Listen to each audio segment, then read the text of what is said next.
Bonjour tout le monde.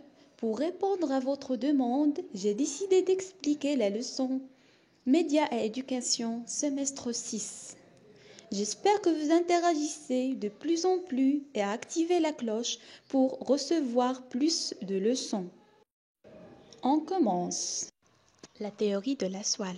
Elle s'intéresse à la communication de masse. Selon lui, on peut décrire un acte de communication en répondant aux questions suivantes. Qui dit quoi, par quel canal, à qui, avec quel effet, c'est-à-dire l'émetteur, le message, le canal, le récepteur et le son.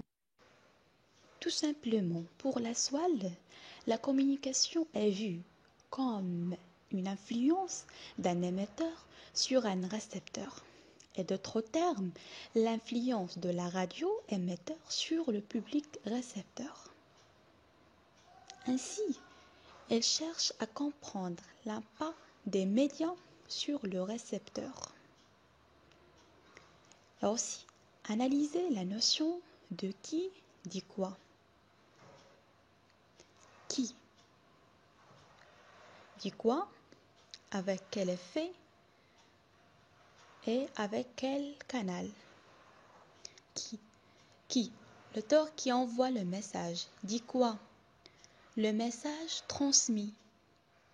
Canal, le radio, la télévision, etc. À qui, le récepteur qui reçoit le message. L'effet, l'influence des médias sur l'individu. Donc pour lui, il cherche à analyser le message pertinent, mal, pas mal, etc. et l'influence des médias sur l'individu. Puis, on va voir la théorie de Lazare-Fled.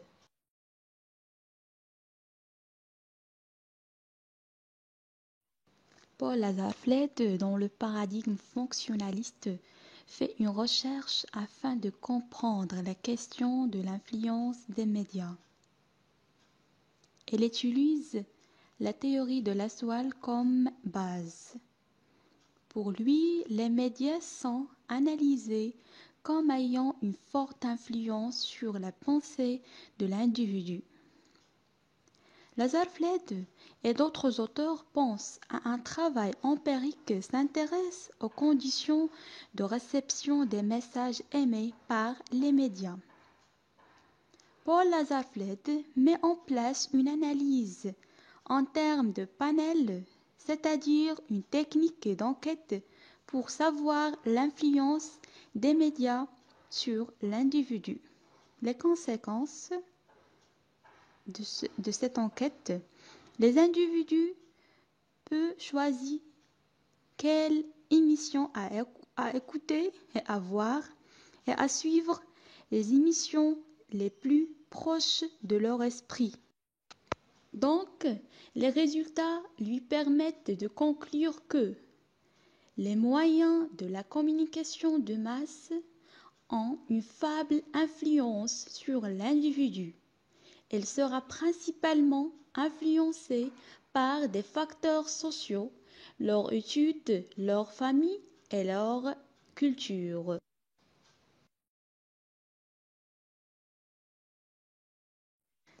La théorie de la communication a deux étages. Elle considère que les messages envoyés par les médias ont une influence indirecte. L'individu peut accepter le message, mais à condition de l'acceptation d'un leader d'opinion qui reçoit le message et choisit le vrai du faux.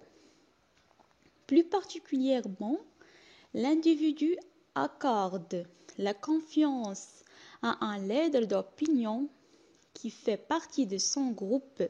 Il possède des caractères sociaux particuliers, une personne cultivée, un niveau de diplôme élevé, un statut social favorisé. Ces travaux ont montré que l'individu possède des outils de défense et de filtre.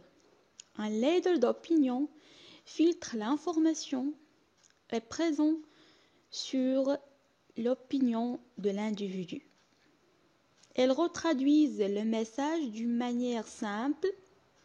Donc, l'influence des médias se fait de manière indirecte en deux étapes. D'abord, le message délivré par le média est reçu plus ou moins assimilé par un leader d'opinion. Ensuite, celui-ci fait partager son choix de vote aux personnes qu'elle connaît. Du fait que l'influence des médias n'est pas dirigée directement vers le public, elle passe en premier par une intermédiaire, c'est-à-dire un leader d'opinion. L'avènement de la radio et de la télévision pose également la question de l'influence des nouveaux médias. McLuhan affirme que l'apparition d'un nouveau médium conduit à un changement de culture et à une civilisation, ou bien à une nouvelle civilisation. Elle crée notamment le message, c'est le médium. Elle donne l'importance au médium. Médium, c'est la forme dans laquelle le message est transmis. Journal, livre, télévision, radio. La radio et la télévision permettent de toucher un plus grand nombre de gens qui peuvent décoder le message grâce au son et l'image.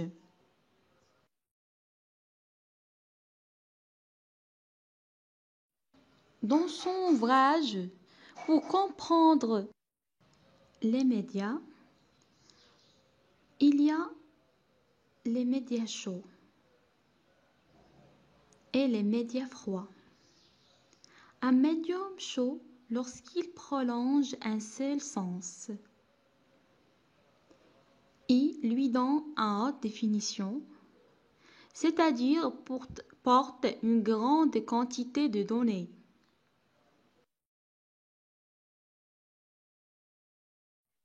Un médium froid a plusieurs sens. Elle est assez pauvre en contenu.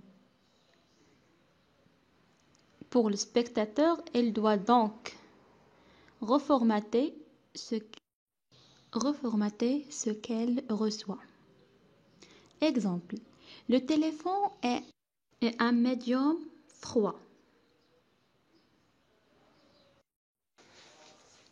Mais McLuhan va encore plus loin. Pour lui, le contenu d'un médium, quel qu'elle soit, est toujours un autre médium.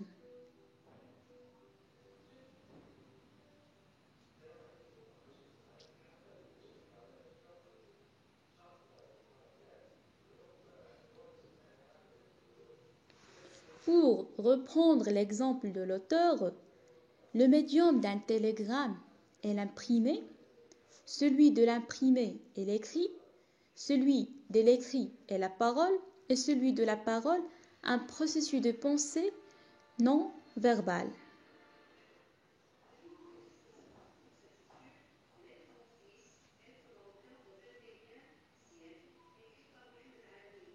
McLuhan souligne aussi que les médias, par leur rapidité à étendre une information, la traitent, la transportent, cela grâce aux avancées technologiques, trains, avions, télévision, Internet.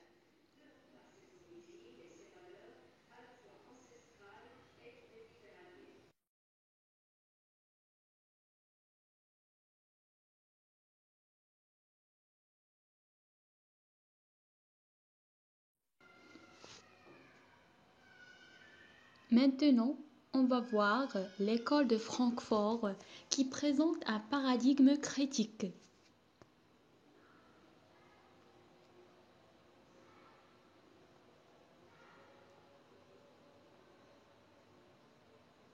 Dans les années 80, certains chercheurs et courants de pensée pensent que la culture de masse est l'ennemi de la culture et que les médias nous trompent.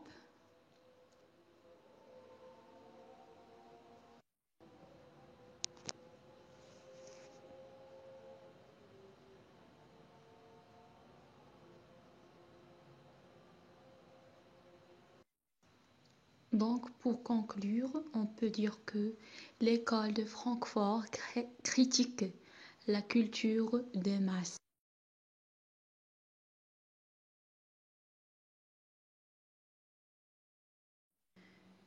Le modèle de propagande est une grille d'analyse des médias de masse.